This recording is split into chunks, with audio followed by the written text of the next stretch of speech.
Welcome to another episode of Profiles in Leadership. I'm your host, Steve Anderson, and today we have a great guest in Justin Moore.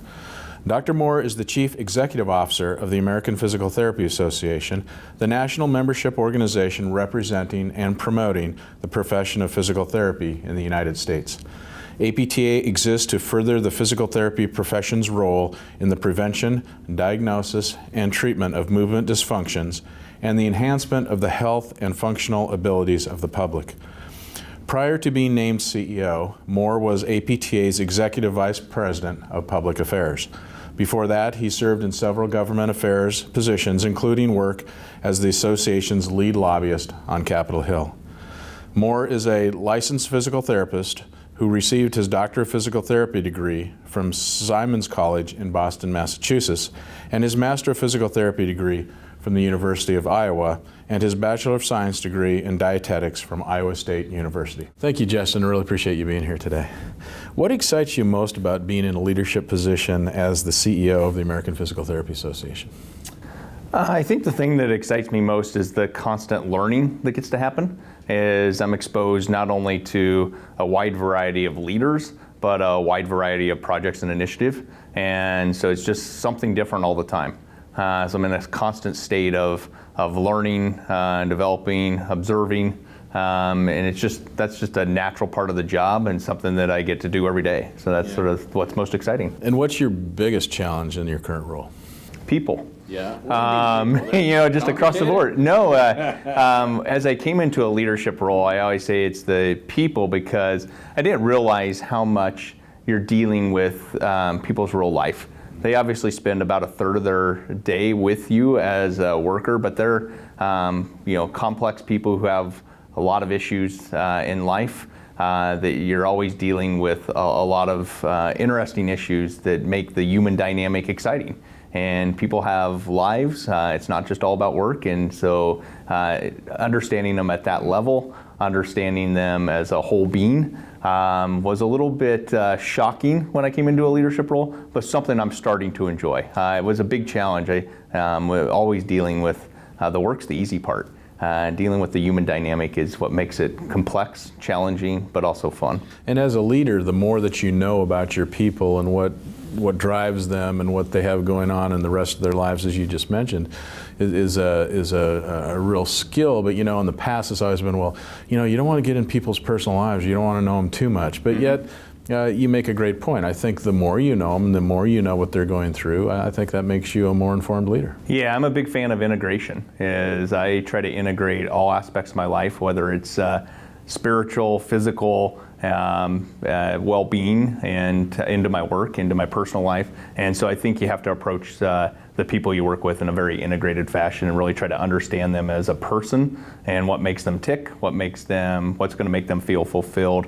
But as we said, the human dynamic and the people are the most challenging. And part of that was scale. I used to know the 30 people I worked with for a decade well. And when you inherit 180 plus your board of directors in a bigger group, the volume and the scale of the number of issues you're dealing with just made it a lot more challenging than I was expecting. Yeah, and then you've also got the big membership too. So people feel like they know you because you're up there, and they feel like they know you, and they come up to you and act like you're friends. So that's a hard thing to maneuver too. Yeah, my wife always tells the story that little things get me riled up, and I have no reaction to big things.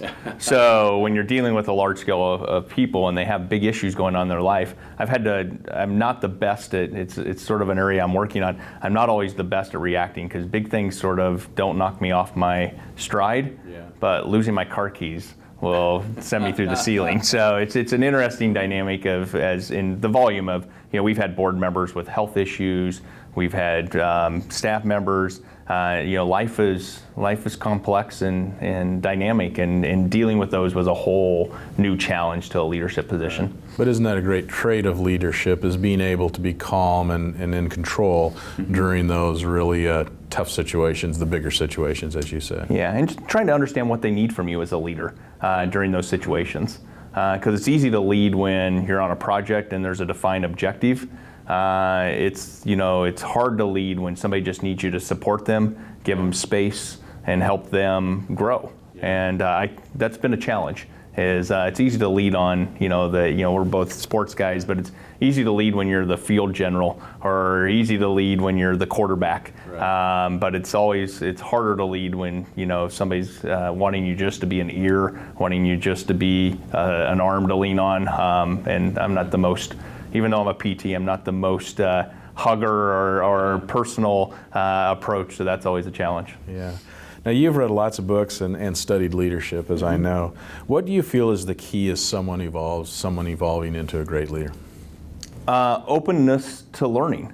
I think when I started, trying to discover who I was as a leader, I thought there would be, a book that would guide me the way. I thought there would be, some secret formula, some course you could take, and it's really an amalgam of all that. It's really bringing those all together and really constantly trying to figure out what has worked for other people, what are strategies, and then tailoring them for your own personality and your own approach. Oh, wait a minute, you're the CEO, you don't know everything? No, it's a constant learning environment, and I find it's sort of that classic line, the more you learn, the more you realize you don't know. Yeah. And so it's that vulnerability of really being sort of recognizing that you don't have all the answers. When I first came into the role as CEO, I told my executive staff we needed to embrace the gray. Yeah. Most of us came from jobs that were very black and white. You go up and get a co-sponsor on a piece of legislation. There's sort of a defined outcome. You did it or you didn't. Yeah. And the higher you go up in an organization, or the more you're exposed to leadership, that you realize it's really all about the gray and embracing that gray between the black and white answers. Now, I will tell you, as an ex-CEO myself, that is such a key point. But you're pushed in a lot of ways not to think that way. People think you should think black and white. And a lot of times it is the gray. It is just, it depends. It's gray. It can't always be black and white. And some people struggle with that. Yeah, it's, I think, somebody could, give me criticism or make comments that at times I'm probably not the most decisive. But I think it's sort of understanding the nuance of the gray. Right. And that there's not a lot of easy answers. And there's not a lot of answers that you're not going to second guess. So it's sort of iterative all the time, evolutionary. And how do you sort of make a decision, observe it, and figure out how to learn from it? And we know that I tell young physical therapists or student physical therapists all the time this is natural for physical therapists. You try a treatment approach, you watch the patient, you see how they respond, and then you change. You keep doing it, and some things don't. And you got to be in that constant mode of discovery. Yeah, I've told the story before, but if you don't mind, I'll tell it again. Right before I became the CEO of Therapeutic Associates, I was sitting in a room, and my predecessor was up in front of the room, and there was a big issue, and I can't remember exactly what it was, probably something to do with Medicare, more than likely. And I remember thinking, oh my gosh, what are we going to do? How are we going to do this? This is dramatically going to change what we do in business, and how are we going to do this? And then I thought to myself, oh, well, don't worry, because Warner will know what to do. And then it hit me like a ton of bricks that in 3 months, people are going to be looking at me and say, oh, well, Steve will know what to do. And we don't always know what to do. So that's that imposter syndrome of just being put in positions sometimes we're expected to know the answer, and quite frankly, we don't always know the answer. Yeah, it's easy to be the quarterback from the stands. Exactly. And everyone's got an opinion on what how he should have hit that open receiver, but until you're in the game and dealing with all the situations, it's not as obvious when you're in the situation. Exactly. Now, as a CEO, we have discussed before this, but we talked about as a CEO, you always have this backpack on. So what does that mean to you, and how do you relate to that description?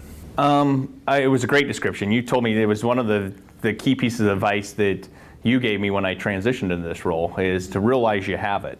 And just that awareness that you're always on the job, was shocking. And on one hand, you sort of embrace the responsibility. On the other hand, it's sort of a burden that never leaves. It's always sort of weighing you down. So I've tried to embrace the backpack. I've tried to, figure out how I build a life of integration. And so knowing I'm going to have to be on, how do I incorporate that I'm not always thinking about the backpack, that I'm, but when I'm on vacation, I know I'm going to have to do a couple hours of work even when I'm on vacation, and it doesn't bother me. I don't get sort of put off by that. I plan it.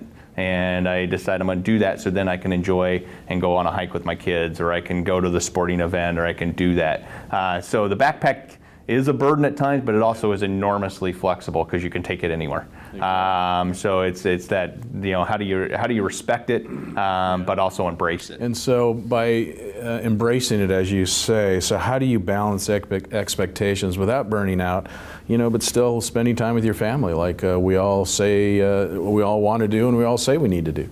Yeah, integration's the key. Is my kids love coming to the office, so there's times where I'm working and getting quality time with them. I like to work out and run from that standpoint. At times I'll go for a run with a specific purpose of like, hey, I need to think about this project a little more and have some downtime where I'm not sort of grinding away, where I really sort of let my mind free up so I can think about different ways to approach a problem or a project. So I really focus on integration and trying to build a life around the integration of my character, my personal goals, my family goals, my spiritual goals, my physical goals, and really try to integrate them into everything. So. And I've had a lot of people say that, as leaders, we need to at times totally disconnect, totally, not look at your phone, totally not look at email, go on vacation, forget about everything and come back.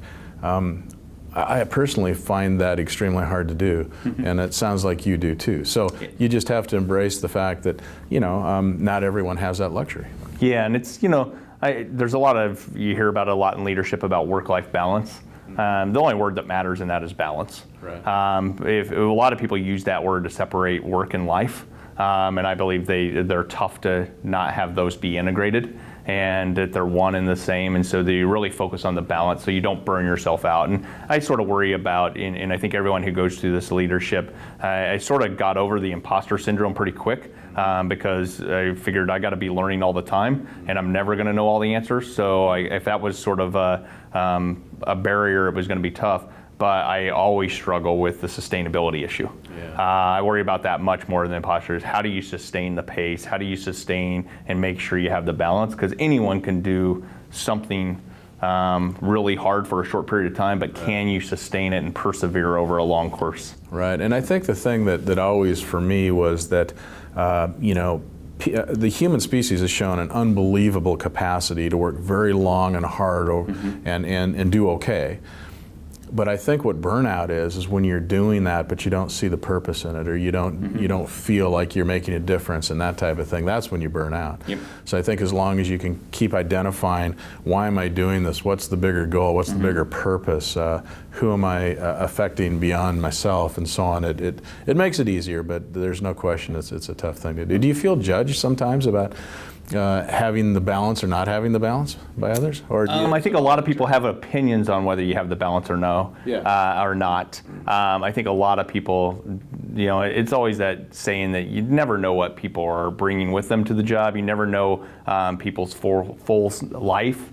Yeah. And so, but it's interesting in the job, a lot of people have opinions on how you conduct yourself, how you try to achieve that balance. And I'll hear comments, well, you work too hard, or you work too much, or you're not doing enough. You're not getting around the office enough to say hi, or you'll hear those things, and you got to sort of get comfortable that you're always going to have that criticism, and you got to sort of build the balance and build the approach that works for you, because you got to sustain it. Exactly. It's if you spend all your time doing one of those things, you wouldn't be good at something else. Exactly. Yeah. So who do you admire as great leaders, and why? On a very large scale, I sort of have the traditional People out there that you really admire, whether it's somebody like an Abraham Lincoln who, if you read Book of Rivals, that, you really see how he was able to maximize the talents of other people and build a team. And I think that's one of the hardest leadership traits you can ever do, is how do you build a team? Yeah. It's sort of easy to be a personal leader and have a personal brand, but when you bring people along with you and build a team around you, that's a leadership skill that's hard. But isn't that exactly a description of a leader, is building other leaders? Yep. Exactly, and I think that's an underestimated part of leadership. Yeah. I think, especially in today where it's easy to be a singular leader and have a brand on social media, have a brand on the stage, and really be a spokesperson. But that's not leadership to me. Leadership is when you really start to build a team, and it's probably not something that I'm really great at right now. It's something that I'm constantly trying to learn, is how do I bring along other people, because when you're a lobbyist, when you're a wrestler, I have a lot of history of being an individual, and so being really sort of steeped in individualism from those backgrounds, understanding and building a team has been a challenge, and something that I'm trying to constantly learn. But I also have, I've been fortunate, I've been surrounded by a number of individuals that are much more personal leaders and people I admire, and that's yourself, Patrick, and Drew, who've sort of mentored me over a number of years. I think a lot of John Childs and the way he conducts himself and the way he operates as a leader. Those are really people I see in the profession.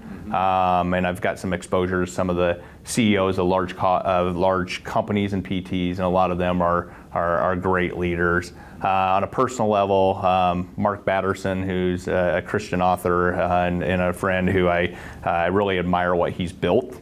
And how he conducts himself and how his leadership perspective. And then I was fortunate to get exposed to a gentleman at Iowa State University, two actually, Reed Crawford and Jeff Johnson, who were administrators at the university, and just charismatic leaders, thoughtful leaders that just really took me under their wing and just showed me how to learn, how to grow. So those are some of the... It's so interesting when you ask that question or read biographies or whatever. Most leaders can point back to some mentor, somebody early on that really made a difference to them. And I just think it speaks so much to when we help new professionals and help them into the profession and what a difference it makes. It makes a huge difference, whether it's high school age people, a college, new professionals in our profession, whatever. But that mentorship is really important. Yeah, I grew up in a rural town in Iowa, and there was an expectation you gave back to the community. Yeah. And that was just how it worked.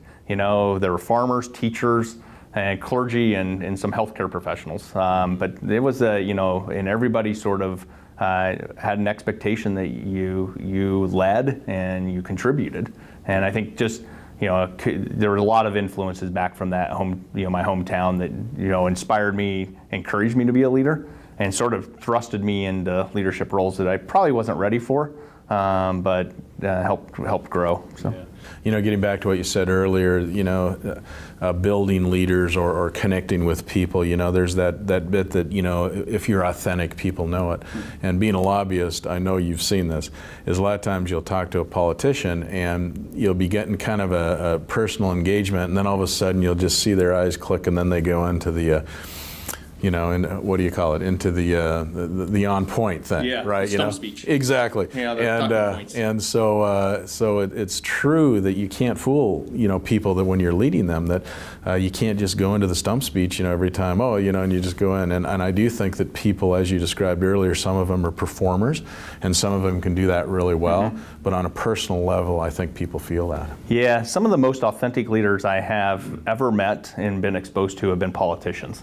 Yeah. And I know that probably seems like a paradox, or but I think it's why they're good at it. Is they know who they are, and they're on a public stage all the time, and they got to be very comfortable with their leadership style, because in any day, half the people disagree with them. Yeah. And so I've also probably experienced some of the most inauthentic leaders too. But for the most part, people who choose public service have honorable intent and really seek to make a difference, and most of them come from a really good place. And politically, you might disagree with them, right. And actually, some of them you disagree with the most are some of the ones you end up respecting the most. Because they just have a different vantage point, and you came to understand that. So. Can I put you on the spot and ask you who comes to mind when you describe that person? I think Senator Jerry Moran, who I developed a relationship with for a number of years, is an authentic leader. Yeah. He's a senator from Kansas. I first worked with him when he was the VA subcommittee chair in the House of Representatives. Mm-hmm. So a B committee, as they call him on the Hill. The ranking member, so not even in the majority at that point, and got to know him and developed he just asked good questions. Yeah. He wanted to understand the issue before he committed to a position, and as somebody in politics, that was interesting. He really wanted to understand the issue, and I just sort of, it was early in my career, and I thought they just wanted the talking points. And they had sort of already made up their mind where they were going to be at on the issue. Yeah. And it was a good exposure I had to him early on. And he probably jumps out the most. Yeah. Blanche Lincoln is another one. Yeah, just because she's been out of the Senate since she was defeated in 2010, but it was just a great leader from a standpoint of inspiring, charismatic. And really, you just felt like you wanted her on your side. Yeah. You wanted her to be your neighbor. You wanted her to be your senator. You wanted her to really be on your side of the equation. So I remember personal experience with that at a dinner one night. I got to sit right next to her over dinner, and it was very shortly. She was just kind of a friend to somebody you were talking to. You heard about her kids. You heard about her husband. Yeah. It was just like, wow, this is really cool, and it's nice to see that. Yeah, I remember standing at National Airport at 11:30 at night on a Sunday night after we'd been back on a trip, and Connor, my son, was probably 18 months old and in a stroller. Yeah. And all of a sudden I'm like, who is this lady halfway in the stroller talking to our 18-year-old kid? And it was Senator, 18 months. Yeah. Been a little weird, 18 years, but 18, and it was Senator Lincoln. Yeah. And you're just like, who does that? And she was that type of leader, that type of person. She was awesome. Do you know what she's doing now? Is she back? She's here in D.C., so she does some policy consulting and does a lot, to support causes that she believes in. Yeah. And so she's in D.C. and. That's great. Still a contributor and big public servant. So if we can agree that we learn more from our failures than our successes, share with us one of your biggest failures and what you learned from it.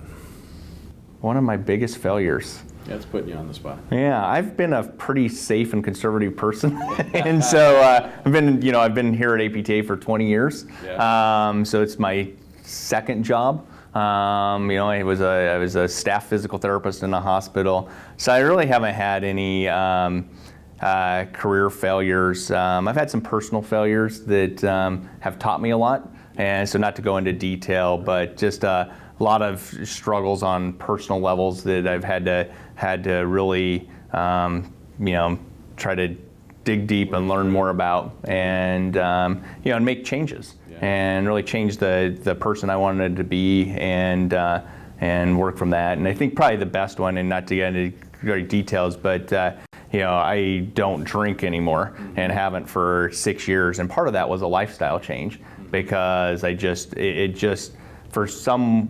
started recognizing it was difficult for me to manage. And so just chose from a healthy lifestyle and approach that it was going to be more consistent with my character and my values if I chose not to do that. I might do again, but at that time it worked, and it was a tough, just recognizing it was a failure that I couldn't manage it the way I was comfortable with. Yeah, and that's very admirable. I mean, that's a hard thing to change. Yeah. So especially in today's world, and even in your position where you're expected to socialize. Yeah. And that was probably why I did it is, when you're a lobbyist and a person, you're never, 2 feet away from social opportunity. And a free drink. Yeah, exactly. And you can gain 30 pounds in about 2 weeks at receptions here on Capitol Hill. So the first time you applied for a CEO position, you were not selected for that position. And how do you stay positive in that scenario and continue striving for your goal? Well, that was when you first asked the last question on what was a failure. That was one that I think about a lot. Is wasn't successful when I applied the first time for the job, and in all ironies, as I think I learned through that process, and but it took. I had to give myself time. I had to give myself time to be angry. I had to give myself time to be, I joked, I said, I heard things about myself that I wouldn't have liked myself during that process. So just getting comfortable that people had motive and said some things that were hurtful, so it was a growing process. But I did have to give myself space to not publicly be angry or be upset, and through that process, I learned a trait I've never had, and that's patience. I was a wrestler, and so wrestling is defined in high school anyway as 6 minutes of athletic activity. You don't wait for anything, and if you're not on your toes and stuff, you're going to be on your back. And so so I approached life like a wrestler, and the only thing that's probably a little more intense as a wrestler is a bull rider. He's got 8 seconds. I had 6 minutes. So so in that, I always approached that. And when I went through that process and was not selected, I had to really sit back, say why wasn't I successful, do a lot of self-reflection, and demonstrate patience. And then go and just do my job and be a contributor. I could have left APTA, I could have done a number of different things, and I chose to stick with it and learn, and I think it afforded me a great growth opportunity. And I had a colleague in town, he's now a very high-level CEO at one of the large trade associations, who told me, use the opportunity to learn, and he goes, you'll find out who your true friends are, you'll find out who you truly are, and you'll find out what really matters to you. And so I sort of got comfortable that being a CEO was never in my future. And I was sort of a public affairs person, and that's where I was. And then, 3 years later, another turn happened, and the job came back, and I've had to learn how to do that. Well, that's a great advice. Have you told that person how valuable that advice was? Yeah. That's good. Because, It was just very funny. He said, and he's been very successful. He's probably one of the top CEOs in town, now running a large trade group. But he, which of all interest for the PTs that listen to your podcast, one of his first jobs in town was with the contract firm that represented PPS. Oh, interesting. So one of his first jobs was representing physical therapists in private practice, and now he's one of the more successful healthcare lobbyists in town, now a CEO of probably the largest healthcare trade group. But he didn't get a couple jobs early in his career as well, and he said they ended up being the best learning opportunities and successes of his life. It's hard not to just get into that. It's all about me, and realize there's a bigger picture, and that you can learn from that and grow from that and whatever. So I also was, because I worked in politics, I also had thick skin. I always joke I've developed thick skin. I still have pretty thin skin, but I saw macro politics and how divisive it can be, and how unauthentic it can be. And when the small pond politics, as they called it, that's the big politics. When the small pond politics, I didn't have the interest in it or willingness to engage, because I just saw it for what it was worth. Interesting. You have a very interesting oversight structure to deal with in this position. I mean, you're evaluated and basically supervised, I guess you'd call it, by an elected president. You have an elected board of directors that changes all the time. Mm-hmm. You have 100,000 members to keep happy. How do you keep all those balls in the air? It's tough. It's again, going back to the theme, it provides a great opportunity to learn, because you're not working for one leader, you're working for multiple leaders. And you have to develop a style that's transferable. And so I have a great opportunity, and I've had you asked which leaders I admire. I have the utmost respect and admiration for 2 leaders that I've got to work under, and that is Sharon, APTA President Sharon Dunn, who might be the most authentic servant leader I've ever worked with. She's just a fabulous individual character, passion and really can lead, and Lisa Saladin, who is another just fantastic leader of strong, intellect, and again, character, purpose. And they really have probably molded me more than I even realized. And as I've just learned a ton from them. But I also recognized very early that I'm not going to have the opportunity to always work for them. Yeah. So I had to develop a style that was going to be open to other leaders and how they approach the job, because in this job, if you're going to sustain it, you have to be comfortable that you're going to get new personalities, new leaders, and you have to develop a style that you can be authentic with them, but also learn from them and change your style to what works for them.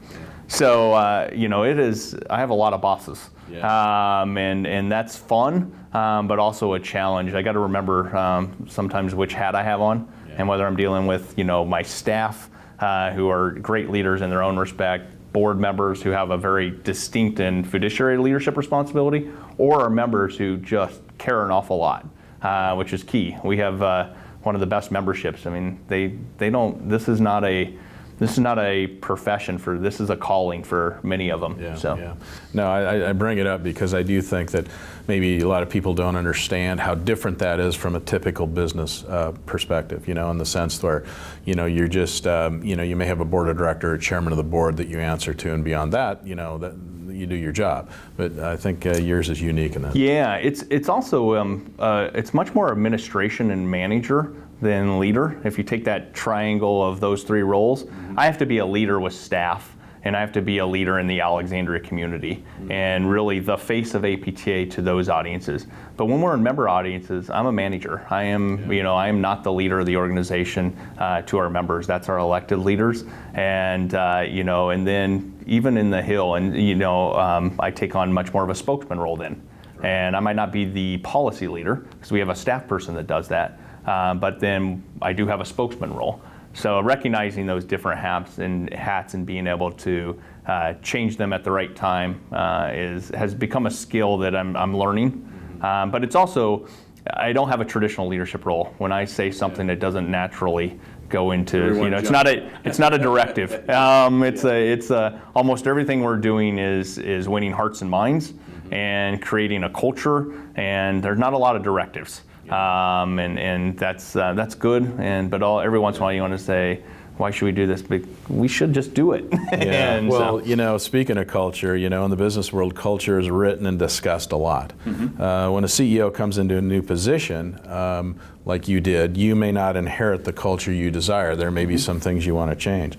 So what have you learned about culture, and how can you influence that in the bigger goal? The first thing I've learned is you got to have perseverance and consistency. And so when you decide you're going to take on a culture change project, which this job was, and if there was one thing, when I came into the CEO, and when there's a change in leadership and traditional fashion, it's because there's an economic crisis and you need to turn the place around. Right. There's a ethical crisis, and so somebody is inconsistent with the values of the organization. Character crisis too, ethical character, or it's a cultural crisis. Right. And I really assessed the job, and this was my assessment. No one said this, that we were in a cultural crisis. And so how do we? And I recognized that that was going to take 3 to 5 years to change. Yeah. And so how do you really invest that long view and really attack the culture and make sure that you're constantly thinking about it in all you do? There's no simple answer to changing an employee policy. There's no what you decide if you're letting one staff person do something versus another. All that contributes to this collectiveness known as your culture. And I think people approach culture all too often as torched earth. Yeah. They're going to come in, they're going to light a match, and it's going to change. And I came from, as I said a couple times, rural Iowa. I call it's a slow burn. Right. And you don't burn a field and then torch the barn and the field and the forest, all that. You have to control the burn, and you have to be able to plan a few months later. Yeah. And so you got to slow burn and make change at the right pace and at the right sequence. Otherwise, you're not going to be able to plan again. So you do know patience. You're talking about patience here. That's amazing. Yeah, so I believe in the slow burn philosophy of cultural change, not the torch earth. So. Yeah, that's great. Now, you've been CEO of APTA now for going on 3 years, right? So far in your tenure, what could you say if you can share with us, what's been a high point and what's been a low point? Yeah, I think the high point has been the people. We started with that. I sort of focused and have lived 20 years in DC on being a creature of the advocacy community and the policy community. So when I came into the CEO position, and I think staff would tell you that I'm not here enough, but I had to really invest in getting to know the staff and getting to know the culture of the people we wanted to encourage and empower. And so I think that's been the biggest success and the biggest rewarding part of the job, is really focusing on the staff community and building programs that are going to help them be the best that they can be, because that's what everybody wants. Everybody wants to be the best version of themselves. And so I have a distinct responsibility to those 170 staff to help them grow, help them develop. And we've done a number of initiatives that have just really been fulfilling. I think the biggest disappointment, that's tough. I think I'm trying to think there's been plenty of little disappointments. I'm not going to answer the question for you, but it's probably the reverse of that. Some people can go with that change and go with that new look and whatever, and then some people just dig in their heels and kind of like, gosh, I don't know if I can go there. I think the biggest disappointment is a lack of trust of intent. And that's sort of esoteric a little bit, but when people assign motives to what you're doing that don't exist, and constantly having to battle that static, that's disappointing. Yeah. And I think it's also disappointing when people can't see beyond their individual needs for the organizational needs. And we see that from a number of constituencies who can't see they can't see the bigger picture. Right. And so you just sort of got to keep that in front of your mind, that you can be sensitive to their needs, their individual needs, but you got to do what's best for the organization. Well, kind of perfect lead into my next question is, how do you and your staff handle members in this environment that we're in with their strong political positions when you need to work both sides of the aisle to get our PT issues through Congress? That's got to be a challenge. Yeah, we are political party agnostic. We're PT pro. And so it's, I don't care if somebody's a Democrat or a Republican. If they're pro PT, that's our goal. Yeah. But it does take a unique ability to try to understand how our priorities fit with different perspectives. And so there's a constant attention to really understanding that, that people are going to have different perspectives. We have that in PT with different treatment approaches. Yeah. And so it's respecting that they have an individual perspective and building, some balance that we can respect each other, but we have to do what's in the best common good. Yeah. And that's a constant struggle. It's the joke was early on that I was a piñata. People were going to keep beating me until they got their piece of candy, and that would. But after you realize that if you listen and you try to understand something, you might not be able to give them what they want, or you won't conform to their view. But if you understand it, you'll probably come up with a better perspective at the end of the day anyway. So. Yeah. And just from a personal perspective, I know me personally that you work so hard to build that relationship, and you finally get it going, and you got this relationship, and then they're gone. Yeah. It's like, start over. Correct. That's hard to do. It is. It's a constant process, and that's relationship building. Exactly. I mean, we have, and PTs have this in spades, is, we're a relationship business. We build those with patience, and so some of it comes naturally, but there's also an enormous cost of that investment in people, and that is rewarding as anything you'll ever do. But sometimes you just get to where you think you got a great relationship, and then one issue can blow it apart, and you got to start over and rebuild that capital. A new professional asked me recently, came on as a key contact and said, well, I want to do this because I want to help, but I don't know anything about advocacy, and I don't know how to do this. What do I do? And I go, well, you're a physical therapist, right? And they go, yes. I said, you know how to build relationships with your patients, right? I go, yes. Well, you just need to build a relationship with a politician. And talk about what? Talk about whatever. Just build a relationship, you know, and that's what it's about. So. Well, when it comes out of some leadership book is, you know, it's the concept of deposits. Exactly. And you got to constantly depositing more than you're withdrawing. Yeah. And that's relationship, you know, and you know, and politics teaches you a lot about that. I mean, we were asking is when one of the politicians that I had been members of Congress I had worked with and it was originally how I got involved in APTA was key contact to this individual, became chairman of the committee. Yeah. And so, you know, and then he was not there for us on a key vote. Yeah. And I remember being disappointed. I'm, 15 years of investment, and I wanted to withdraw, and my withdrawal didn't happen. And it took me, I was disappointed, and I thought the relationship was a strained relationship. Yeah. And we're rebuilding that and backing that capital because we came down to 15 years of support and 15 years of working with them, and I needed them on one vote, and it wasn't there, and I had to get comfortable that okay, now back to square one. That is really hard. That is really hard. Now, you and your staff have an exciting move coming up. Mm-hmm. So can you just tell us what that is, and how do you prepare the staff and the membership for a big change like that? Yeah, it's very exciting. As most people have probably heard, APTA has lived in Alexandria, Virginia since the early 1980s, and we're very fortunate to have board members who made, at the time of 1981 to 83, made great decisions to buy 3 properties. Those properties, we were getting ready to look at renovating them, and an opportunity came to purchase land and build a new headquarters. And so we'll be doing that over the next 2 years. We'll break ground in January and open the new building in our centennial year in 2021. But what's been most exciting about that and has been the opportunity to build a facility that'll showcase the profession, help connect us to our community, both locally in Alexandria or to our members in APTA, and really show be a manifestation of the profession. Yeah. So we're trying to create a fit building, one that's Fitwell certified, and really creates a dynamic workforce so that our employees are healthy, productive, and create the type of work environment that hopefully will be a model for other employers. So we don't want to do the work of APTA. We want APTA to be an example of how work can be done in a healthy, productive way. So it's a huge opportunity to align to our mission and sort of be mission focused in a facility. And that's been really exciting from a design aspect and really creating a new environment.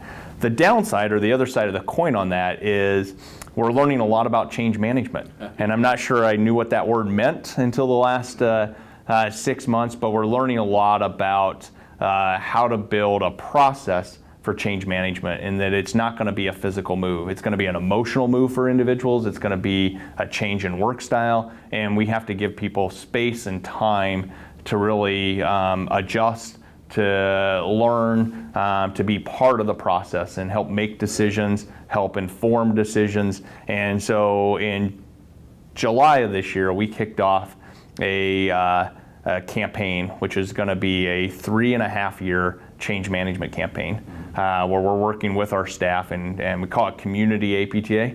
And it's really focused on the 170. And I'm almost as excited about the change management initiative of the next 3 years of going, and things that are emerging is, can we go to a paperless office or a paper light office? Well, that's a decision that needs to be made by 180 staff, not 2 staff in a directive mode that we talked about. And how do you build that? What does that mean?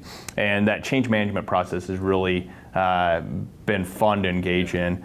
And a great leadership story is we sort of were worried about it, worried about how staff were going to receive it when we did it. And we hired a consultant, and we had staff participate in this Writing the Future of Tomorrow exercise. Mm-hmm. And they knocked it out of the water. It was the most entertaining. They came up with ideas that we had never thought of.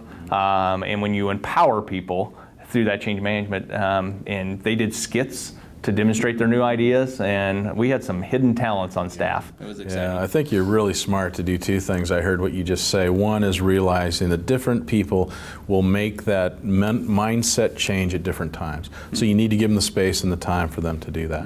And I think that's really smart. And then the other thing is, you just said, include as many people as you can, because when they create something, then they buy into it and they're part of it. So it's a great leadership lesson on how do you build ownership. And how do you make people stakeholders? And companies have used those words, but if you're not authentic to those words, if you can make people owners and stakeholders, they're going to feel like they're contributing. Yeah. So you might have answered some of this already, but I'll ask it in a little different way. So not from a PT policy or issue perspective, but more from a leadership perspective of running this organization. What is your vision over the next 5 years? Now, you said over the next 2 years you're going to do this, move and go forward, but what's over the next 5 years? What's beyond that? I think in a very general standpoint, we want APTA to be fit for a purpose. We want this organization to be a high-performing, data-driven organization that really is a leader and best in practice in associations and healthcare and relevant in serving our members. And so how do we build an organization that's fit for that purpose? We all know that the demographics of our membership, the demographic of the consumers are changing, and how do we evolve this organization to be relevant and be impactful to the next generation? Because it won't be, it was that famous commercial in the 1980s. It won't be your father's Oldsmobile. Right. Exactly. That's a tough transition, but associations. Core businesses have changed over the last decade. Oh, yeah. It used to be all about the journal and publications. Those are still vastly important and are our part, but the delivery mechanism is totally different. With electronics, digital. We just had a meeting yesterday about the digital transformation strategy. Yeah. How do we protect our digital assets, and how do we make those accessible and valuable to the members who need them?